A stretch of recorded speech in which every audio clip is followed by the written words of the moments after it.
নমস্কার, আমার কিছুক্ষণ চ্যানেলে আমি কাজল দত্তরায়।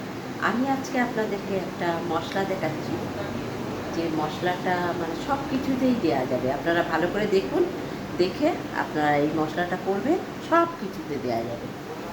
এবার আমি মিশিয়ে নিয়েছিলাম আগে বোকার মতো, এবার আমি সবগুলো আলাদা আলাদা করে আপনাদের দেখিয়ে দিচ্ছি। এই দেখুন, এটা হলো লঙ্কা,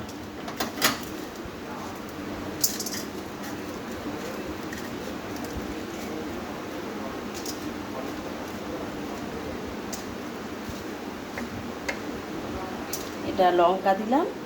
এরপরে দেব এই গোলমরিচ, মিশে গেছে সবগুলো, আমি দেখাতে পারছি না, আমি আগেই ভুল করে নিয়েছি। আচ্ছা, এবারে আমি এই গরম মশলাগুলো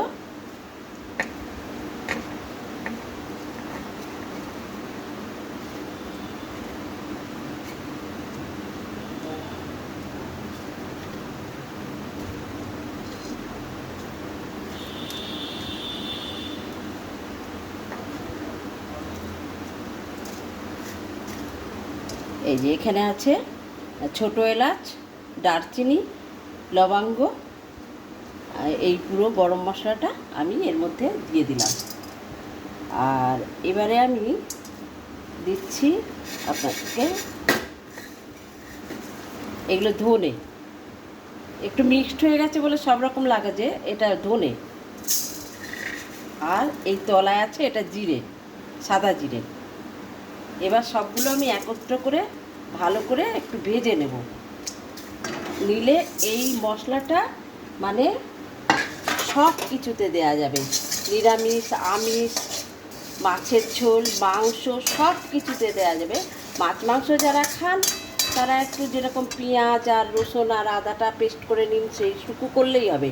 এই মশলাটা যার যতটুকুন সমপরিমাণ মশলা লাগে সেটা নিজে বুঝে দিতে হবে। নিরামিষ তরকারিতেও ভালো লাগবে, আর যে কোনো মানে কিছুতেই ভালো লাগবে এই মশলাটা। নিরামিষ তরকারি, কোনো বড়ার তরকারি, সব কিছু মিলিয়েই এটা ভাল লাগবে। এরপরে এই মশলাটা হয়ে গেলে আমি গ্রাইন্ডারে গুঁড়ো করে রাখবো। এই মশলাটুকু আমার তো 1 মাস চলে যাবে, এতে কমও লাগে। এবার আপনারা করবেন, দেখুন করে কীরম লাগে।